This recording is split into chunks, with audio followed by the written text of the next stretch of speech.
안녕하세요. 세티즌 리뷰어 김준태입니다. 앞서 소개한 중국의 짝퉁폰과 고사양 폰들 재밌게 보셨나요? 그럼 이번에는 중국 스마트폰 어디까지 왔나의 마지막인 저가의 보급형 스마트폰 3대를 소개해드리겠습니다. 첫 번째로 레노버의 보급형 스마트폰 S880i입니다. 레노버에서는 높은 사양의 스마트폰뿐 아니라 보급형의 스마트폰도 출시하고 있는데요. 노트북 제조사로 유명한 만큼 그동안의 기술들과 경험을 바탕으로 저렴하지만 훌륭한 스마트폰이 기대됩니다. S880i는 1기가 듀얼코어와 5인치의 큰 디스플레이를 자랑하는 보급형 스마트폰입니다. 두 번째 소개해드릴 폰은 쿨패드사의 9100입니다. 쿨패드는 1000위안 이하의 모델 비중이 약 70%를 차지할 만큼 가격 대비 성능이 훌륭한 저가의 스마트폰에 집중하고 있습니다. 쿨패드 9100은 1기가 싱글코어라는 다소 낮은 스펙과 안드로이드 2.2 버전인 프로의 탑재로 전체적인 퍼포먼스가 아쉬운 스마트폰입니다. 마지막으로 BBK의 비보 X1입니다. BBK는 중국 대형 가전업체 중 하나로 멀티미디어에 특화된 스마트폰을 선보인 적이 있습니다. 비보 X1 역시 음악 중심의 멀티미디어 자체에 특화된 스마트폰으로서 고음질의 컨버터와 AKG 헤드폰을 번들로 제공합니다. 그리고 1.2기가 듀얼코어 CPU와 세계에서 가장 얇은 6.55mm의 두께를 자랑하는 스마트폰입니다. 지금까지 중국의 보급형 저가 스마트폰에 대해서 소개해드렸는데요. 저렴한 가격에서 이렇게 훌륭한 스펙과 퍼포먼스를 보여준 것이 놀라웠습니다. 자, 그럼 보급형 스마트폰을 직접 체험해보신 회원분들도 저와 같은 느낌을 받았는지 그 현장을 함께 보시겠습니다.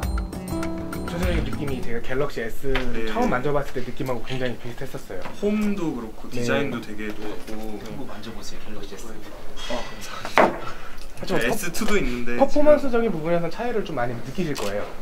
터치가 진짜 이게 기본 홈런처인데 기본 홈런처가 그러니까 좀 프레임이 다 보인다고 해야 되나? 그 정도로 그러니까 지금 갤럭시 S보다도 안 좋은 것 같아요 이게. 그러니까 스펙상으로는 이제 동일한 스펙을 가지고 있는데 최저가. 근데 그리고 이제 최적화의 문제나 CPU도 다르고. 여러 가지 문제들이 있을 수 있겠죠. 제가 생각할 때는 뭐냐면 저희가 아이폰을 우리나라에 들어오기 전에 2007년에 아이폰이 나왔지 않습니까? 저는 써보지 못했기 때문에 했는데 그때도 보면 그때 나왔던 폰도 저희가 좋다고 막 그랬었는데 근데 지금 뭐 갤럭시나 이런 걸 써볼 수 없는 사람들이 이런 사람들 이거에도 되게 만족할 것 같아요. 그럼요. 근데 800만 화소지만 이게 뭐 화소는 사실 크게 의미가 없어요. 크게 뭐 그런 의미가 없고 뭐 렌즈를 어떤 모듈을 장착을 했나 이제 뭐 그런 게 좀 문제가 되는데 실제로 봤을 때 이제 요거 같은 경우는 이제 그 전체적인 스펙에 비해서 카메라가 정말 좋은 것 같아요. 그러니까 정말은 아닌데 그러니까 이 스펙에 비해서는 꽤 좋은 것 같아요. 좀 지금 나와 있는 것 중에 특출나는 점이라고 볼 수 있겠죠. 좀 화이트 노이즈 같은 것도 되게 제가 그 Z폰 같은 경우도 제가 이제 리뷰를 한 적이 있는데 아까 그 고가폰 중에 그 ZU950 같은 그 보면은 차이가 엄청 나요. 그래서 이제 그런 발전들 저가폰이지만 발전 이제 그런 것들도 앞으로 좀 기대가 많이 되고요. 제가 한 말씀 더 드리자면 비보 X폰 같은 경우는 패키지 구성이 굉장히 다양합니다. 그 HTC에서 비치 오디오랑 협약해가지고 인수를 했죠. 비치 오디오로. 그래가지고 이제 그 헤드셋도 주고 이어폰을 주지 않습니까? 이 제품도 마찬가지로 음향 회사인 AKG. 그래서 AKG가 AKG 패키지입니다. 고가격이고요. 뭐 단품을 샀을 땐 더 저렴하게 되는 거고, 아니면 뭐 저희는 이 헤드폰하고 함께 구입했는데요. 이어폰을 구입했을 땐 좀 더 저렴해지는 거죠. 왜 계속 그 테이크 생각이 들지? 테이크도 그때 제나이저 껴서 팔고 그랬거든요. 테이크 HD. 네. 근데 그 디자인도 되게 비슷하고. 근데 얘는 가격이 얼마나요? 레노버. 걔가 29만 원대입니다. 29만 원이요. 똑같다. 29만 원대 5인치 보급형 정도면. 근데 솔직히 이거 살 돈에 차라리 갤럭시 플레이어를 사는 게 훨씬 더 나을 것 같은데 5인치 모델. 갤플 살 바에 그거. 넥서스 7 지금 나와 있는 것도 29만 원이니까. 뭐 넥서스 7도 나쁘진 않죠.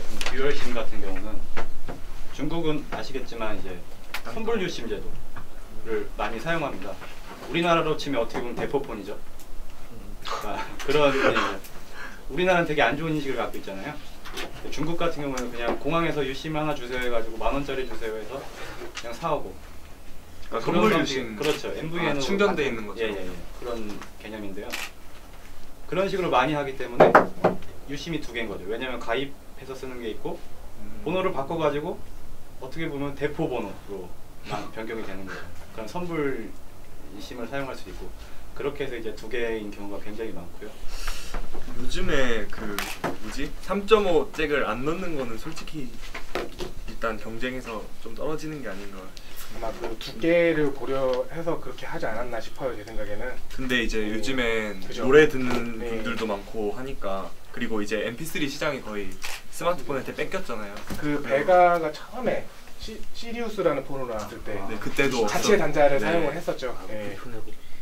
그때도 되게 소비자들이 네. 막 엄청 불만이 있었는데 좀 얇은 거를 얻고 3.5 파일을 포기하는 걸 보면은 어떻게 보면 되게 얇은 거에 대해서는 좋은 부분인데 솔직히 노래를 듣는 사람으로서는 그러니까 제가 노래를 되게 많이 듣는데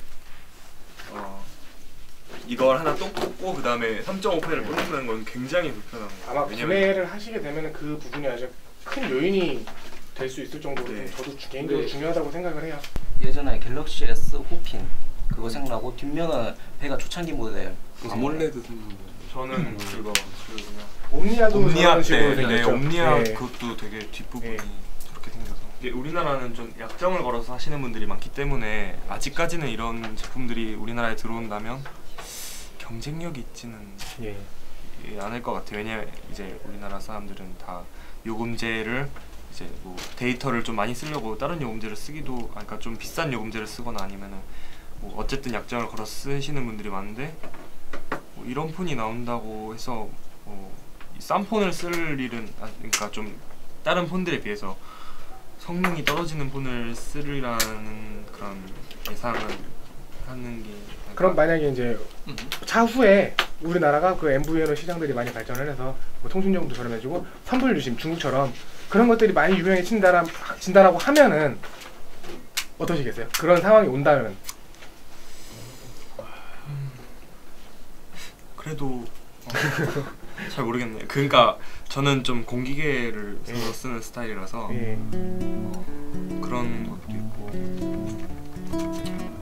저는 그때쯤을 개인적으로 가면은 아마 이거보다 좀 더 좋은 성능의 우리나라 모델들이 더 많이 나오지 않을까 생각도